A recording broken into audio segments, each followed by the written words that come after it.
So you're in a conversation, right, and you know exactly what you want to say in your native language. Oh, yeah. The thoughts are just crystal clear in your mind. Exactly. But then, as you open your mouth to actually speak English, your brain just, well, it completely freezes. It's the worst feeling. It is. The silence stretches out and you can feel your face getting hot. The panic starts to set in, and suddenly you can't even remember the simplest vocabulary word. It's a terrifying moment, honestly. And if you're listening right now, chances are you have experienced that exact feeling. Yeah. The sheer panic of that conversational freeze.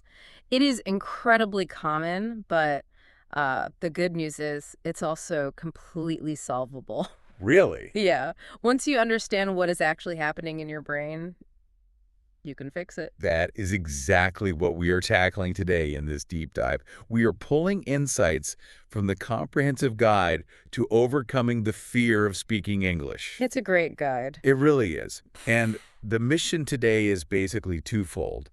First, we're going to dismantle the deep-seated psychological barriers that cause you to freeze up in the first place. Right. And second, we are going to walk away with actionable daily techniques you can start using right now to build natural, effortless speaking confidence. Which is so important. Definitely.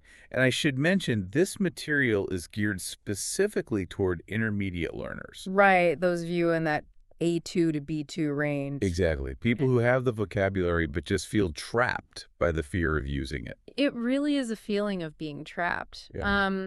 To help us visualize this, the text introduces a fantastic case study of a learner named Alex. Ah, yes, Alex. Yeah, and Alex represents so many of us. I mean, he's a smart, capable person.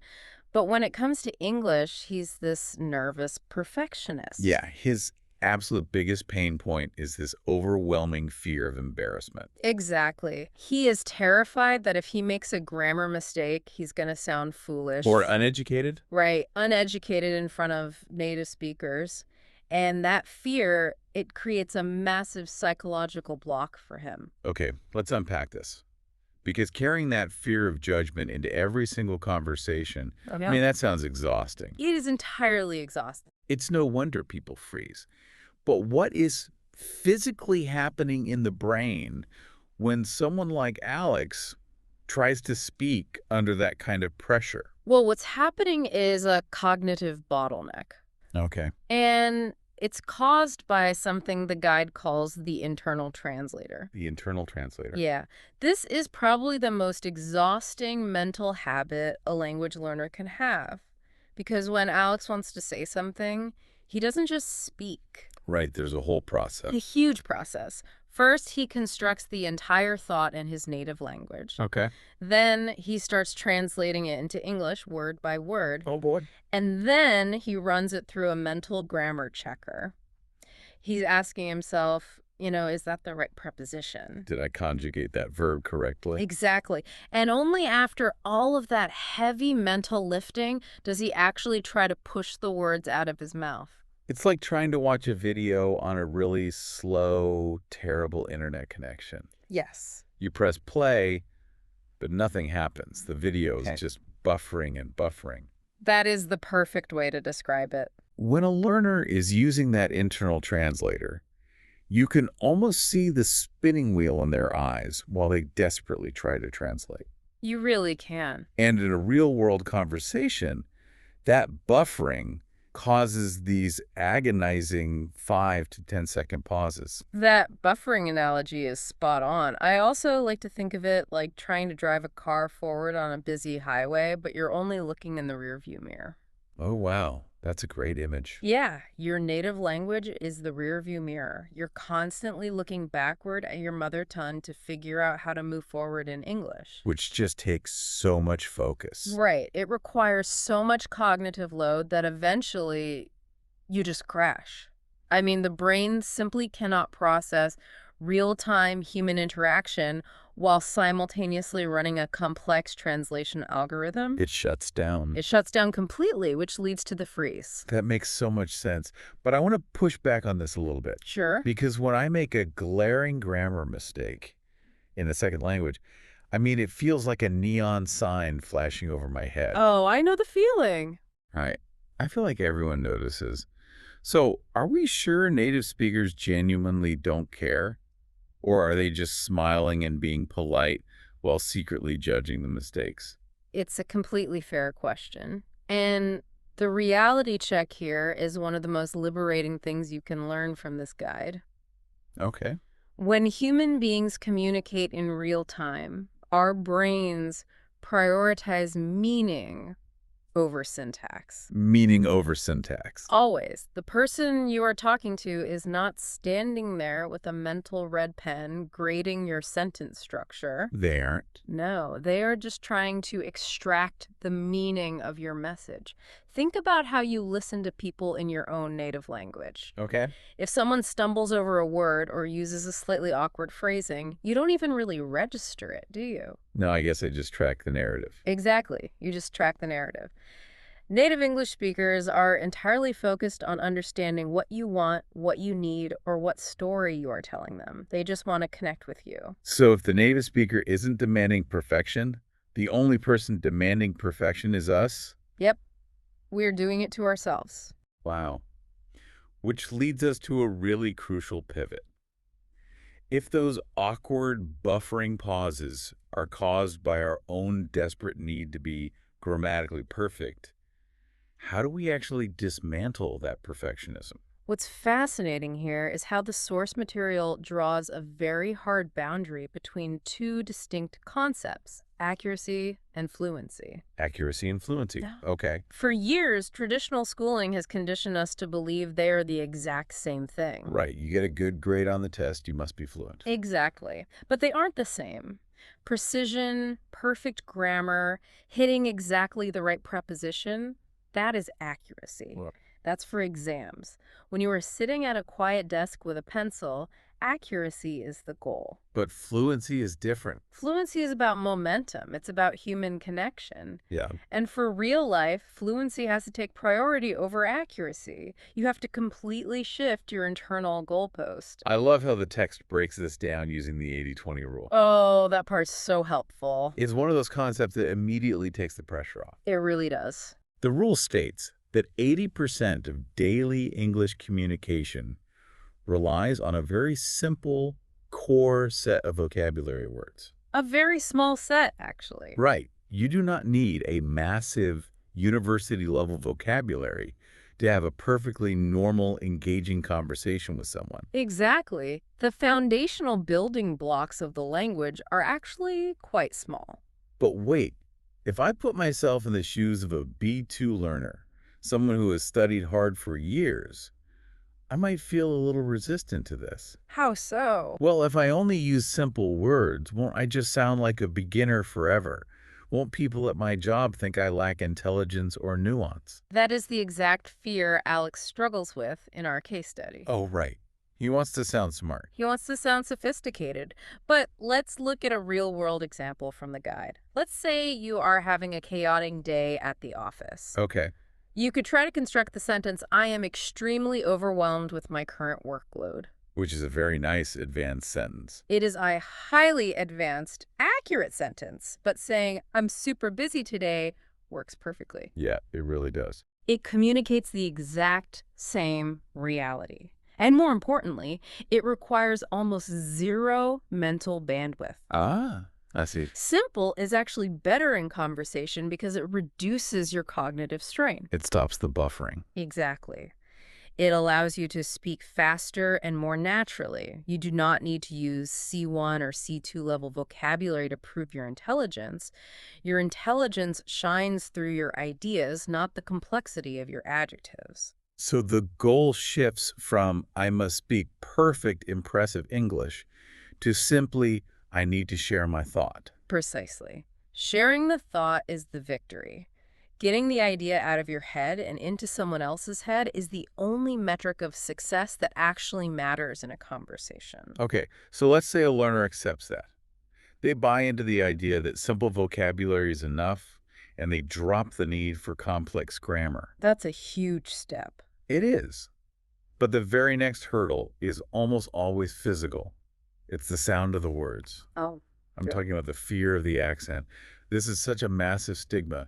I have heard so many learners proactively apologize for their accent before they even introduce themselves. It's heartbreaking, really, because they view their accent as a flaw. Like an error that needs to be scrubbed away. Exactly. But the perspective offered here is incredibly empowering. An accent is not a weakness. It is not a mistake. No. An accent is tangible auditory proof that you are bilingual. That's a great way to frame it. It's proof of your hard work, your cultural background, and your unique identity. The goal shouldn't be to erase your identity to sound like a news anchor from the Midwest of the United States. I hear that, and I think it's a beautiful sentiment. But let's be real. Society can sometimes be harsh. That's true. People do face bias because of their accents. Is it enough to just call it a badge of honor and ignore the real-world friction it sometimes causes? You are absolutely right to point that out. Bias exists. But the solution isn't to shrink yourself or apologize for your voice. So what is the solution? The practical advice here is to pivot your focus away from mimicking a perfect native accent and instead pour all of your energy into clear articulation. Clear articulation. Right. Can you pronounce the consonants clearly? Are you speaking loudly enough? Are you pausing between thoughts? Okay, I see. If you articulate clearly, your accent will never prevent someone from understanding you. It just adds character to your voice. If we connect this to the bigger picture, it really comes down to lowering the emotional stakes of every interaction. Absolutely. We have this tendency to treat every casual conversation like it's a high-stakes theatrical performance on a stage, with critics waiting in the audience. And that kind of pressure is what triggers the freeze. Right. Instead, try treating every conversation as a low-stakes experiment. An experiment. Yeah. You are just a scientist testing out some words to see if the other person catches your meaning. If they don't, you try a different word. It's an experiment, not a final exam. And part of that experiment is accepting the reality of real-world grace. Oh, yes. Native speakers slip up constantly. We stammer. We completely lose our train of thought halfway through a sentence. Well, We mispronounce our own words every single day. yeah. If you mess up a word in English, you don't need to apologize profoundly. You just correct it casually, or you smile, brush it off, and move on. Exactly. The conversation doesn't crash into a wall just because of a small mistake. It doesn't. Native speakers are entirely accustomed to mistakes, both from themselves and the people around them. They expect human imperfection. Right. But recognizing all of this, the 80-20 rule, the grace, the shift away from perfection, that is all mindset work. It's a great theoretical foundation. The real challenge is the physical application. Right, the moment of panic. Exactly. What do you actually do when you are face-to-face with someone? You are physically stuck in the middle of a sentence, and that familiar wave of panic starts to rise in your chest. Here's where it gets really interesting, because theory is great, but we need tools. We need practical tools. And the text outlines 3 very actionable daily techniques to practice. These are methods designed to stop the panic, bypass the internal translator, and keep the conversation moving. Yes, let's get into these. Let's dig into method 1. It's called low-pressure self-talk, or simply the solo practice. This is a brilliant low-stakes exercise. The entire concept is to speak English out loud when you are completely alone, where there is zero risk of judgment. So nobody else is listening. Nobody. You are in your apartment, the doors are closed, no one is around, and you just start talking. The application is wonderfully simple. You don't need a textbook, you just narrate your mundane daily life. Exactly. The example given is perfect. You are standing in the kitchen, Yeah. and you just say out loud, and now I am making coffee, the water is hot, I need to find my keys. Where are my keys? Oh, they are on the table. It sounds almost too simple, maybe even a little silly. Yeah, talking to yourself about keys. Right. But the underlying neurological mechanics here are profound. When you do this, you are physically training your brain to connect physical actions and objects directly to English words. Oh, wow. You are bypassing the internal translator entirely. Because there's no pressure to be perfect. Exactly. Because you are relaxed, your cortisol levels are low, your brain doesn't feel the threat of judgment. So it doesn't need to buffer. Right, so it stops trying to build a safety net by translating from your native language first. You just see the hot water, and the English phrase hot water fires in your brain. That's amazing. You are building direct neural pathways. You are teaching your brain that it is safe to just exist in English. It's like building muscle memory for your mouth. Exactly. So solo practice builds that direct connection when you're alone. But the real world isn't a solo exercise. No, it is not. What happens when you're face-to-face with someone and your brain suddenly drops a word? That silence is terrifying. How do we bridge that gap without panicking? That brings us to method 2, mastering conversation fillers. Okay. The problem we face in that moment is the tense, awkward silence. When you lose a word, your brain panics because the silence feels deafening. Oh, yeah. 5 seconds of silence in a conversation feels like an eternity. It really does. Your heart rate spikes. You start sweating. Right. So the solution is to buy yourself time and give your brain a moment to catch up by using essential filler phrases. Filler phrases. Yeah. These are bridge phrases. They don't carry a lot of heavy meaning on their own, but they keep you actively engaged in the conversation while your brain searches the archives for the right word. So what kind of phrases are we talking about? We are talking about phrases like, let me see, or how should I put this? Or even simpler ones like, You know what I mean? or, well, honestly, or, to be fair. Exactly. So let's look at how this plays out in real life. Someone asks you a slightly complicated question at work. Okay, I'm at work, my boss asks me something. Right. Instead of freezing in sheer panic, your eyes going wide in total silence for 5 seconds, you just take a breath and slowly say, well, let me think about that for a second, I guess I would say. And just by doing that, you've got yourself time. Exactly. By the time you finish casually stretching out that filler phrase, your brain has had 3 or 4 seconds to relax and find the vocabulary word you were looking for. I think the irony here is just amazing. How so? Well, learners so often actively avoid using filler words because they want to sound incredibly proper and professional. Yes, that is so true. You think filler words are a sign of weakness. But if you actually listen to a native English speaker, their sentences are packed with, well, like, and let me see. Oh, constantly. Using these phrases doesn't make you sound like a beginner. It actually makes you sound far more authentic, natural, and fluent. It truly does. It acts as a pressure release valve. It signals to the listener, hey, I am still holding the floor. I'm still talking. Just give me a second to gather my thought. It removes the awkwardness of the silence entirely, Completely. which sets us up perfectly for method 3. Because sometimes, even with the filler words, the exact vocabulary word just refuses to show up. It's totally gone. Right, it's vanished. This method is called the restating technique, or circumlocution. Yes, this is a lifesaver. The rule here is incredibly strict, but very simple. If you forget a specific noun or a complex verb, do not stop speaking. Right. You do not get to give up. You simply describe the word you forgot, using the simpler words you do remember. This might be the single most vital survival skill you can develop in a second language. Really? Oh, absolutely. Let's look at the example provided in the text. Imagine you are telling a story and you completely forget the word refrigerator. Okay. Your mind goes entirely blank. The internal translator crashes.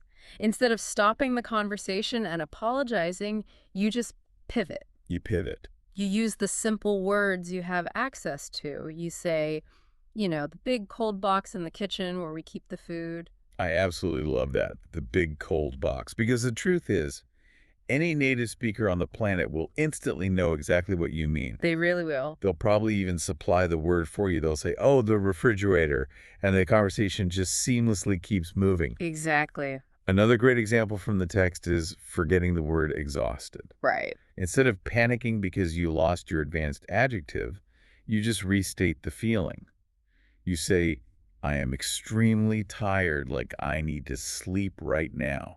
Both of those examples achieve the ultimate goal we talked about earlier. You shared your thought. You got the idea across. You navigated around the roadblock and communicated your meaning successfully without needing the perfect, precise vocabulary word. Right. It's actually a sign of highly advanced communication skills to be able to pivot and describe something when you lose a word. So what does this all mean?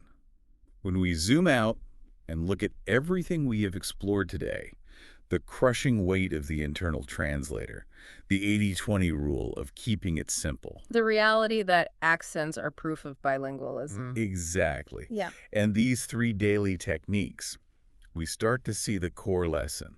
It's the lesson that Alex, the learner in our case study, eventually realized. Fluency is not a test to be passed. No, it is not. It's not an exam where you lose points for dropping a verb. No, it isn't. Fluency is simply a habit. A habit. It is a behavioral habit built through small, relaxed, consistent efforts over time. It's the habit of choosing momentum over perfection. And that brings us to a specific call to action. In the text, there is a language coach named Sarah, and she gives her students a very specific challenge. Yes. We want to pass that exact challenge on to you, our listener, right now, today. She challenges you to complete one very small self-talk session today. It's incredibly easy to do, but you have to actually do it to feel the benefit. The moment this deep dive ends, while you are sitting alone in your car, your kitchen, or on a walk, we challenge you to speak 3 simple sentences out loud in English. Just 3. Just describe exactly what you are doing in that moment. Say, I am turning off the audio. Oh. I am walking to the kitchen. I am feeling good today. I love that. 3 simple sentences, spoken out loud, completely bypassing the internal translator, with absolutely zero fear of judgment. This raises an important question, one we really want to leave you to mull over as you go about your day. We talked earlier about accents and how having an accent is beautiful proof of your bilingualism and your unique background. Yeah. If that is true, if your voice is a reflection of your unique journey, could the ultimate sign of English mastery actually be reaching a point where you no longer even want to sound like a native speaker, but instead you proudly and confidently sound exactly like yourself?